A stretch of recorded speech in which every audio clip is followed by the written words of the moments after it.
दोस्तों, दिनाक्षी short hand में आपका स्वागत है। अगर आप चैनल पर नए हैं तो चैनल को सब्सक्राइब करें और बेल आइकन जरूर दबाएं। इस डिक्टेशन की एडवांस आउटलाइंस और वाक्यांश आप हमारे पेड बैच से प्राप्त कर सकते हैं। हमारे पेड बैच में आपको प्रतिदिन सभी डिक्टेशंस की एडवांस आउटलाइंस और वाक्यांश दिए जाते हैं और कुछ ऐसी डिक्टेशंस जो केवल पेड मेंबर्स को ही प्राप्त होती हैं। हमारे पेड बैच को ज्वाइन करने के लिए और बैच के बारे में संपूर्ण जानकारी प्राप्त करने के लिए आप डिस्क्रिप्शन बॉक्स में दिए गए मोबाइल नंबर पर व्हाट्सएप कर सकते हैं। इस डिक्टेशन की डेमो आउटलाइंस आप हमारे टेलीग्राम ग्रुप से प्राप्त कर सकते हैं। तो चलिए डिक्टेशन को स्टार्ट करते हैं। डिक्टेशन 5 सेकंड बाद स्टार्ट होगी। Ready, start. प्रधानमंत्री नरेंद्र मोदी के विस्तृत संबोधन के साथ अविश्वास प्रस्ताव पर चर्चा समाप्त हो गई और उसका परिणाम वैसा ही रहा जैसा अपेक्षित था। यह हैरत की बात है कि विपक्ष सदन में अपना संख्या बल प्रदर्शित करने का साहस भी नहीं दिखा सका। इस अविश्वास प्रस्ताव के माध्यम से विपक्ष ने अपनी आक्रामकता दिखाते हुए मोदी सरकार को हर संभव तरीके से कटघरे में खड़ा करने की कोशिश तो की, लेकिन वह नाकाम ही रहा।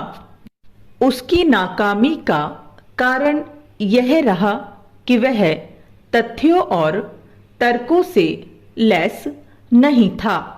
इसी कारण वह सरकार को आईना दिखाने में सफल नहीं हो सका। विपक्ष चर्चा के दौरान जिस तरह बिखरा बिखरा नजर आया और अपनी बात को सही तरीके से नहीं रख सका, उससे तो यही लगता है कि अविश्वास प्रस्ताव सरकार के लिए एक वरदान ही सिद्ध हुआ, क्योंकि इसके माध्यम से उसे अपनी बात आम जनता तक पहुंचाने का अवसर मिला। ऐसा नहीं है कि देश में समस्याएं नहीं हैं, लेकिन विपक्ष उन्हें समय रहते रेखांकित ही नहीं कर सका। ऐसा लगता है कि विपक्षी दल और विशेष रूप से नए गठबंधन INDIA के नेता सरकार को घेरने के लिए ढंग से तैयारी ही नहीं कर सके। अविश्वास प्रस्ताव पर चर्चा के दौरान जहां विपक्ष ने अपनी कमजोरी ही प्रदर्शित की, वहीं सत्ता पक्ष उसके सवालों और उसके नकारात्मक रवैये का जवाब देने में कहीं अधिक सक्षम नजर आया। पहले सत्ता पक्ष के अन्य नेताओं के साथ गृह मंत्री अमित शाह ने न केवल मणिपुर की हकीकत बताई, बल्कि इस राज्य में अतीत में हुई जातीय हिंसा और उस समय की राज्य और केंद्र की सरकारों के ढूलमूल रवैये को भी काफी विस्तार से बयान किया।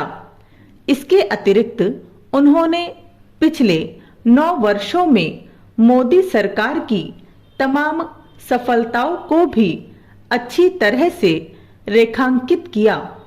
उन्होंने यह भी बताया कि पिछले कुछ वर्षों में मणिपुर समेत पूरे पूर्वोत्तर में किस तरह विकास का काम हुआ है।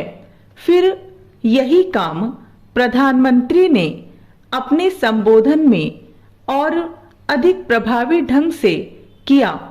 शायद यही कारण रहा कि कई विपक्षी नेता प्रधानमंत्री के संबोधन के बीच ही सदन से बाहर चले गए। यह विचित्र है कि पहले तो विपक्षी नेता प्रधानमंत्री के वक्तव्य की मांग को लेकर संसद नहीं चलने दे रहे थे, लेकिन जब वह बोले तो वे पूरा जवाब सुनने की क्षमता नहीं दिखा सके।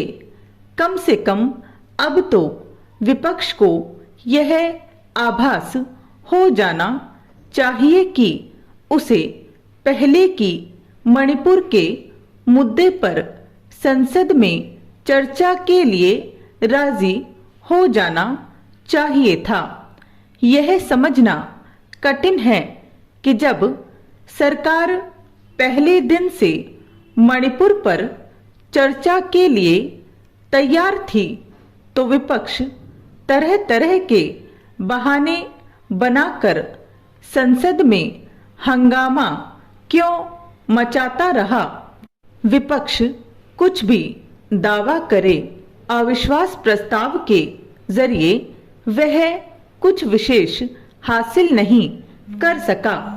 उल्टे सत्ता पक्ष विपक्षी दलों के गठबंधन INDIA के अंतद्वंद और विरोधाभासों को उजागर करने में सफल साबित हुआ।